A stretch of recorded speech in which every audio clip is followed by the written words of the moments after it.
chance to choose forgiveness, life, peace, and blessings. His arms were open wide, inviting them to come inside. Forgiveness, a chance to start anew. That's what is waiting for you. If you choose Christ.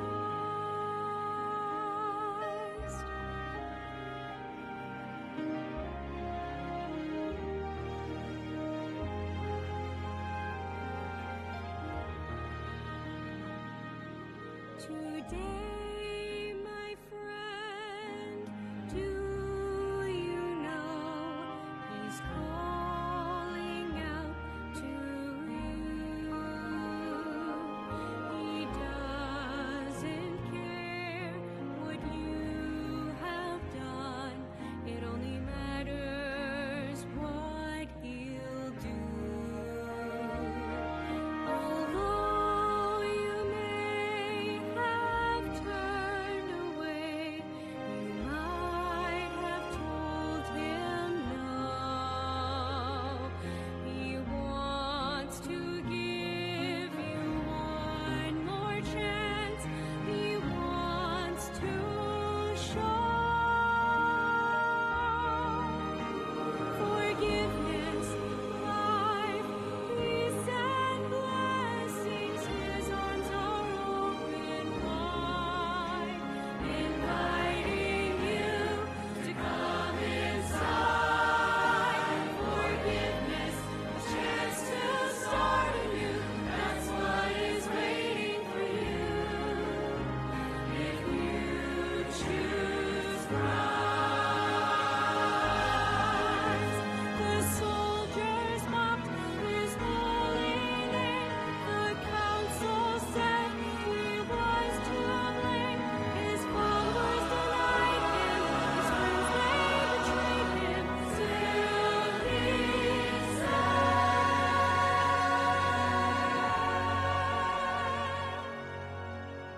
forgiveness, life, peace, and blessings. My arms are open wide, inviting you to come inside.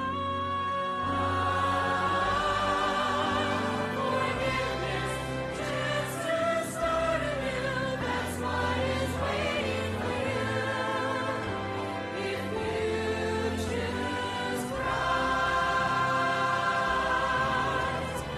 just choose Christ.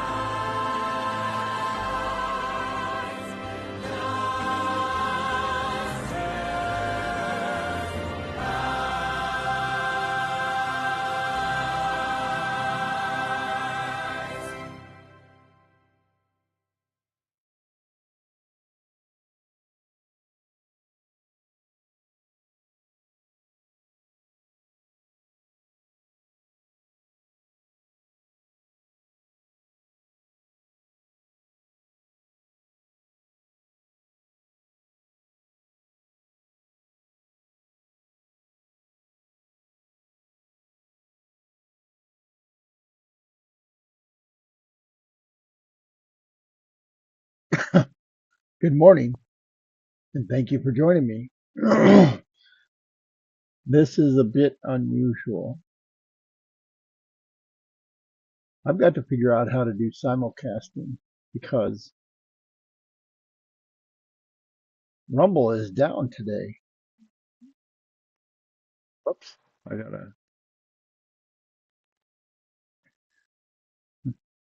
sorry about the echo.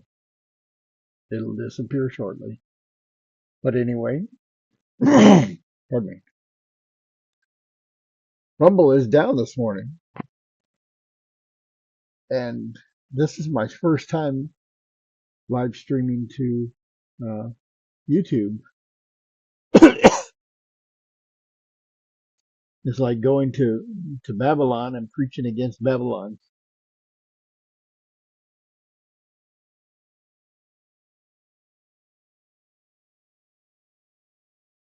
But we are, for those on YouTube who are just discovering this,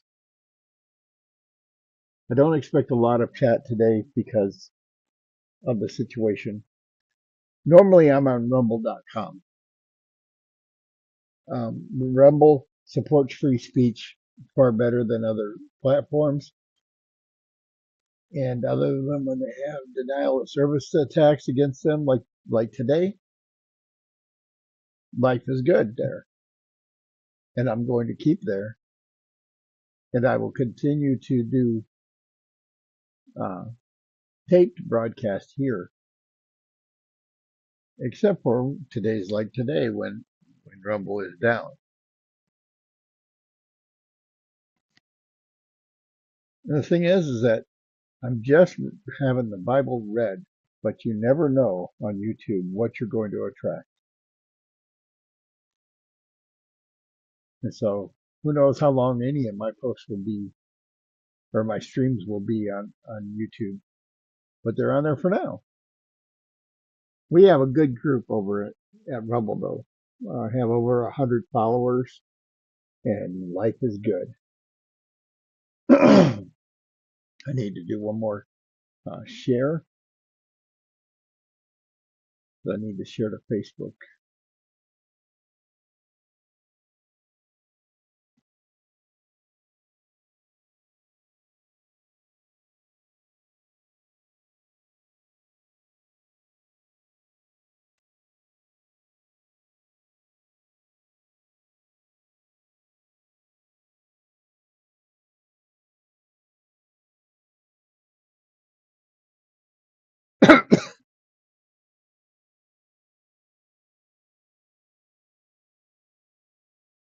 There we go. All right. Now that we got everything shared and running, and now we can get started. Again, thank you so much for joining me. We do this every day, and it's not so that I can have something to say. It's because we need to study the Word of God on a daily basis. It's the only answer for this country. It's the only answer for this world. It's the only answer for an individual who's looking for answers.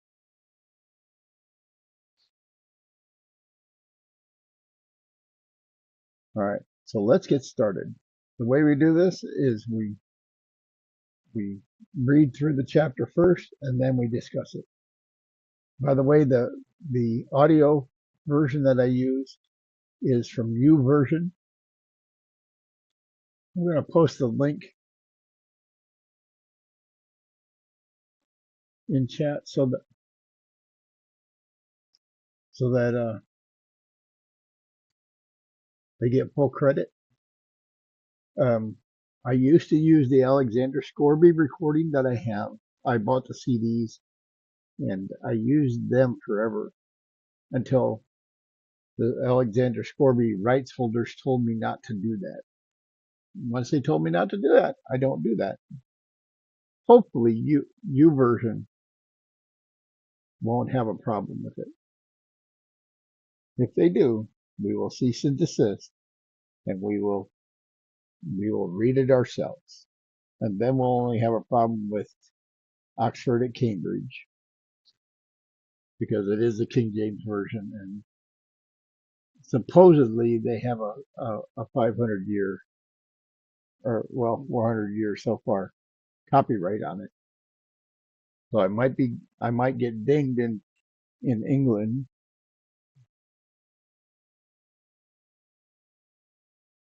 But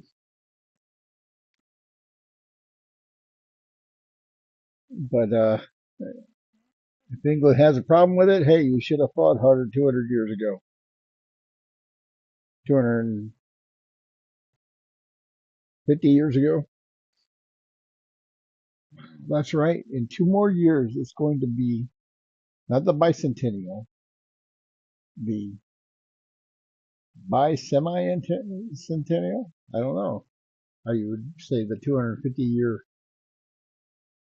anniversary of our country, July 4th, 1776. All right. Well, let's get on. We are Genesis 33, and we're talking about Jacob. Jacob has gone to live with his uncle Laban in Syria. He he got his two wives, Leah and Rachel, and their two handmaids, and got all four of them pregnant several times. And Leah, he got pregnant 6 times. Rachel, he got pregnant twice. I think Leah actually got 7 times because she had a daughter as well, Dinah. Very few people talk about Dinah, um, but she is the one girl that was born to Jacob. Now Jacob's name was also changed to Israel, and you'll see the names Jacob and Israel referring to the people of Israel, the Jewish people, several times throughout the Old Testament. And the reason being is when they were obeying God, they were Israel. When they were rebelling and going on their own, God often referred to them as Jacob.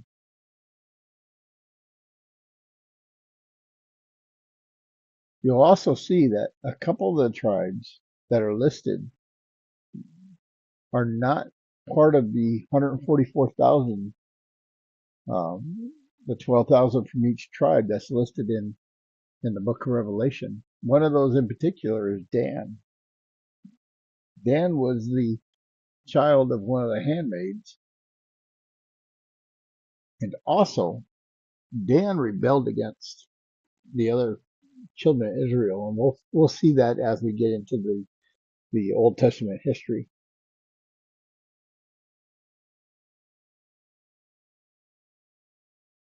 And it's because they refused to believe when it was required. Everybody else pitched in and did what they had to do, and Dan said, "No, I don't believe." And God says, "Okay, if you don't believe, I can't use you." And that's the same with us. We don't believe. God cannot use us. All right, let's get started. Genesis chapter 33.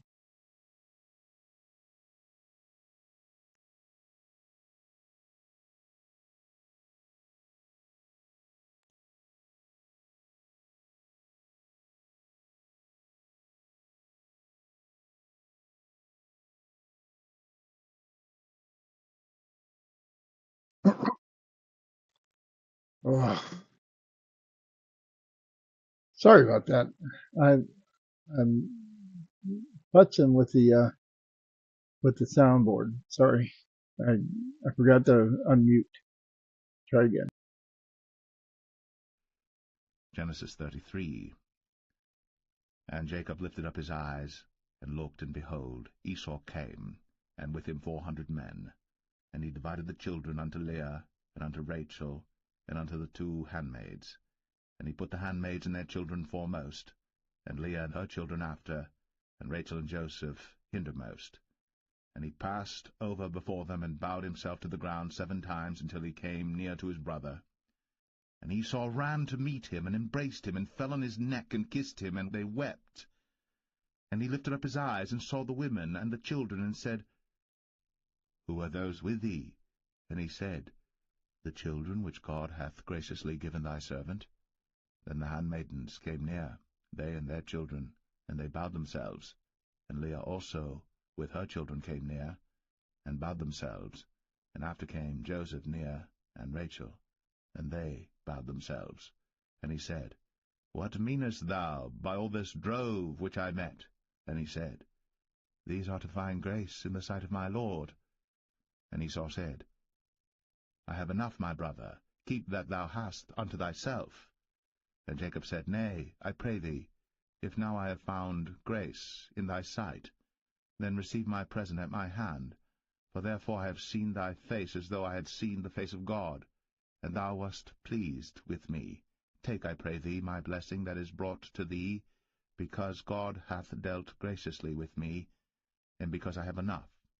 And he urged him, and he took it. And he said, Let us take our journey, and let us go, and I will go before thee. And he said unto him, My lord knoweth that the children are tender, and the flocks and herds with young are with me. And if men should overdrive them one day, all the flock will die. Let my lord, I pray thee, pass over before his servant, and I will lead on softly, according as the cattle that goeth before me, and the children be able to endure, until I come unto my lord unto Seir. And Esau said, Let me now leave with thee some of the folk that are with me. And he said, What needeth it? Let me find grace in the sight of my lord. So Esau returned that day on his way unto Seir. And Jacob journeyed to Succoth, and built him an house, and made booths for his cattle. Therefore the name of the place is called Succoth. And Jacob came to Shalem, a city of Shechem, which is in the land of Canaan, when he came from Padan Aram, and pitched his tent before the city. And he bought a parcel of a field, where he had spread his tent, at the hand of the children of Hamor, Shechem's father, for 100 pieces of money. And he erected there an altar, and called it El Elohe Israel.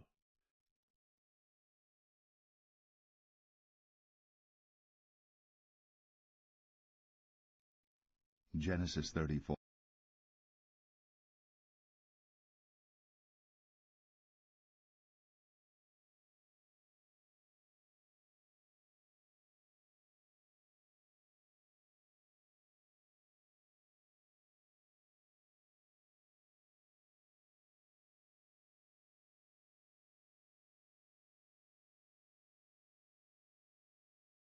The reason we start with the reading of the Word of God first is because if you don't stick around for the whole thing, at least you're hearing the Word of God, unadulterated, not mixed with anything, but just straight up the Word of God.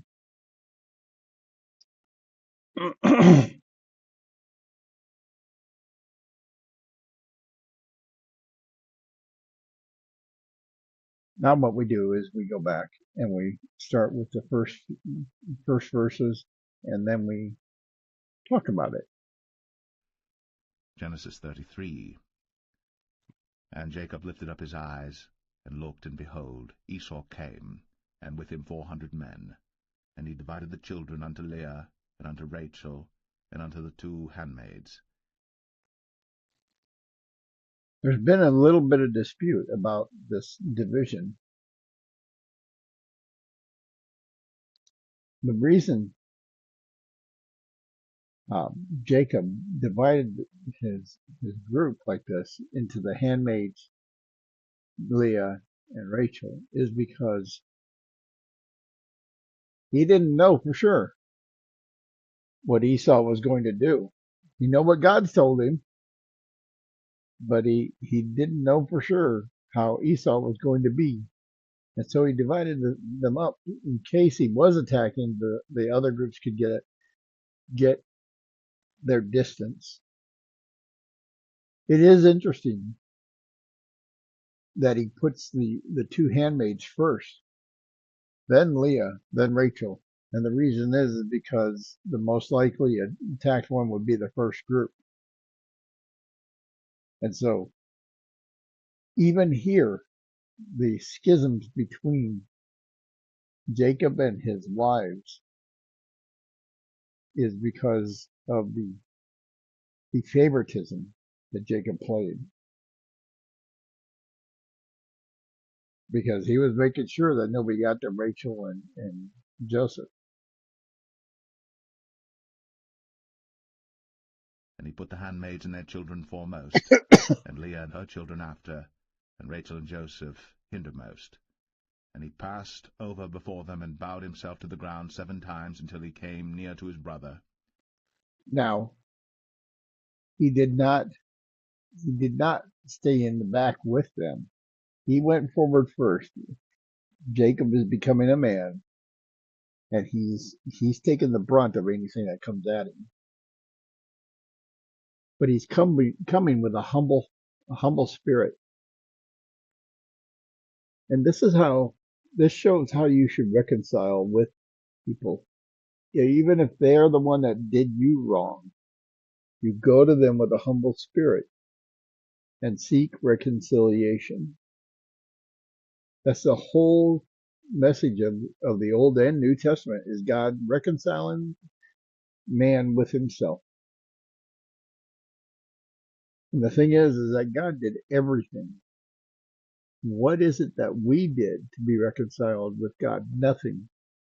The only thing we're required to do is to believe. And that belief comes as a gift from God himself.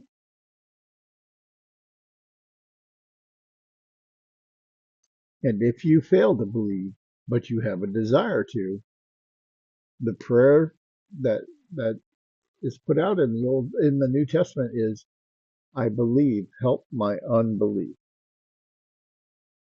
Where your belief may not be enough to get you saved, it's enough to ask God to help you, because he is willing to help you.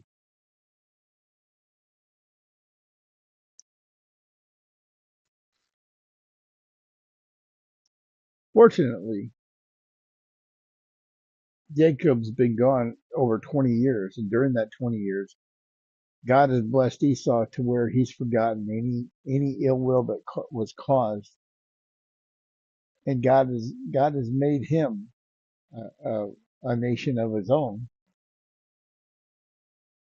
Instead of inheriting, he made his own.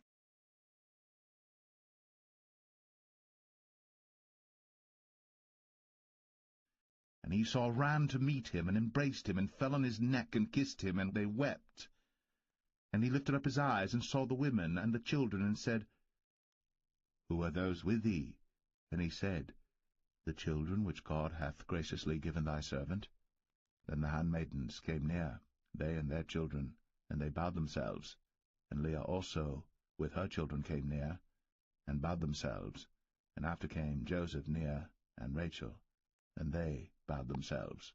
And he said, What meanest thou by all this drove which I met? And he said, These are to find grace in the sight of my Lord. He's talking about the group that he sent ahead of time, the cattle. Jacob's putting this buffer between him and Esau in case Esau's still mad. It's not a bad move. In military terms, we call that cannon fodder. But it's not good to be part of that group, because chances are you're not going to survive, and your only usefulness is to use up the ammo of the enemy, and allow your allies to either charge or to retreat, depending on how badly you got beat up.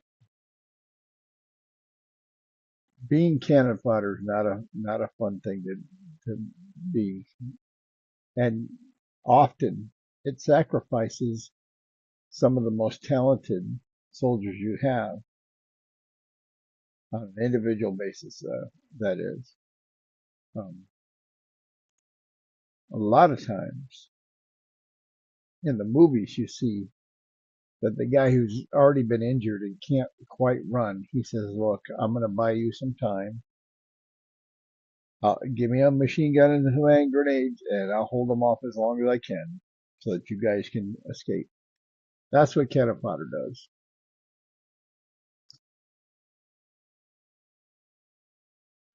And Esau said, I have enough, my brother, keep that thou hast unto thyself. And Jacob said, Nay, I pray thee, if now I have found grace in thy sight, then receive my present at my hand, for therefore I have seen thy face as though I had seen the face of God, and thou wast pleased with me. Take, I pray thee, my blessing that is brought to thee, because God hath dealt graciously with me, and because I have enough. And he urged him, and he took it. And he said, Let us take our journey, and let us go, and I will go before thee. That is something I want to talk about. We've talked about this a little bit a couple days ago. in that one of the ways people show love to each other is by giving. And one of the things that's a truth is that give and it shall be given unto you. Pressed down, good measure, overflowing shall men give unto your bosom. If you have a giving heart, you will find many times, I have found, that things I give away have come back and repaid me overabundantly. Not necessarily the same people whom I gave it to, but that giving heart is something that people recognize.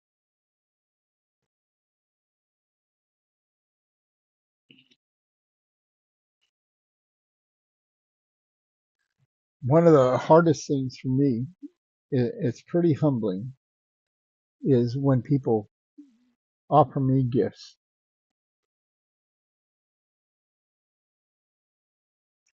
I've often said, no, don't worry about it. I'm good. But then I realized if I do not take their gift, I am preventing them a blessing from God. And I want them to be blessed beyond measure. And so when somebody offers me a gift, I don't tell them no anymore. Even if it's the utmost thing that they've got and they're absolutely destitute and they offer me something, I take it because that opens the opportunity for God to bless them. And that's what I want more than anything, is for people to be blessed by God. And he said unto him, My Lord knoweth that the children are tender, and the flocks and herds with young are with me. And if men should overdrive them one day, all the flock will die. Let my Lord, I pray thee, pass over before his servant, and I will lead on softly, according as the cattle that goeth before me, and the children be able to endure, until I come unto my Lord unto Seir. And Esau said, Let me now leave with thee some of the folk that are with me. And he said, What needeth it? Let me find grace in the sight of my Lord. This is interesting, and I have a feeling that Jacob's still not sure that Esau's on the up and up, because he doesn't want to ride with him.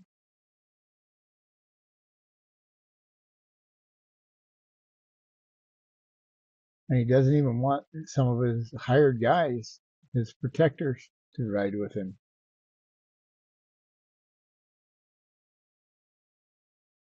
He's invoking religious ideas, but God provides in some of the most unusual ways.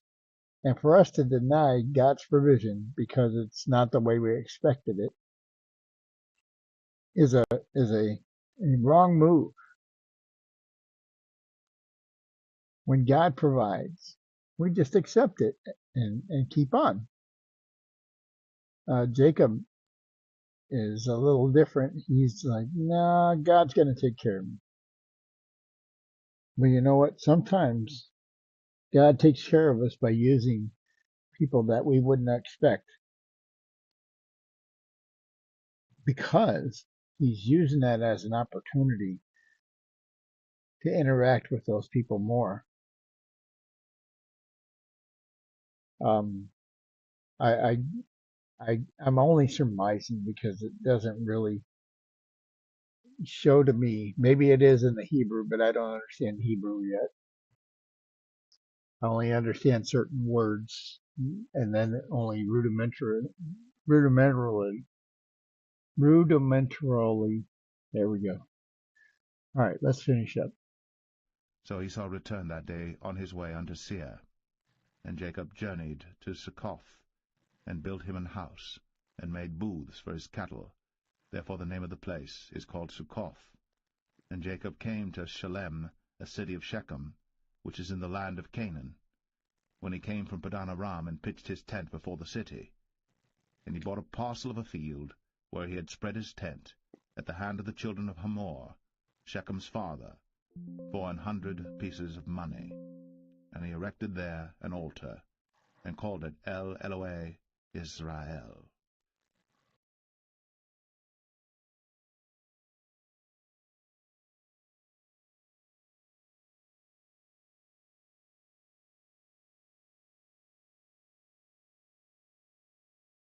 All right. Well, that's it for today. Thank you so much for joining me. We had a rough start this morning, and hopefully things will be fixed. And we're normally, like I said, normally on Rumble. So please join me there. Look up Morning Devotion. If you see the Morning Devotion logo with the Bible and the sun and the cross, that's me. Unless somebody decides to spook me. I hope not, though. But thank you for joining me today. I hope you have a great day.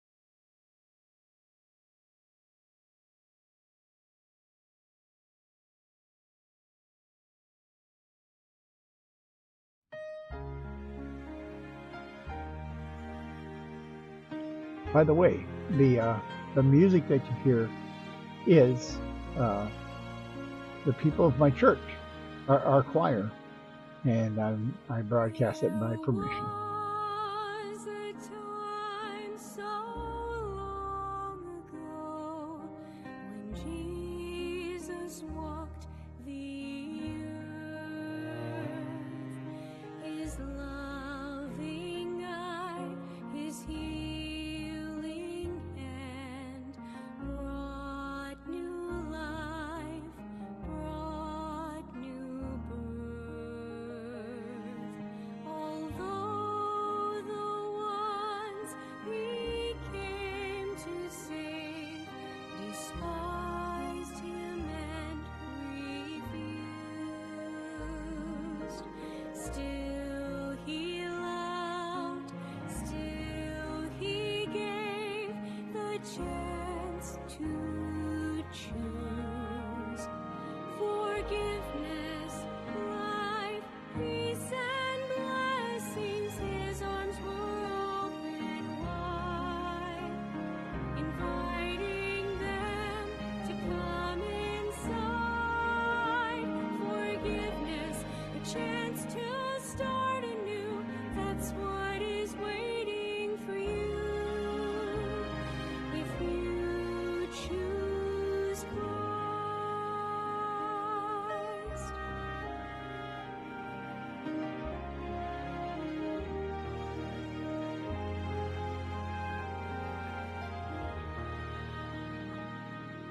Today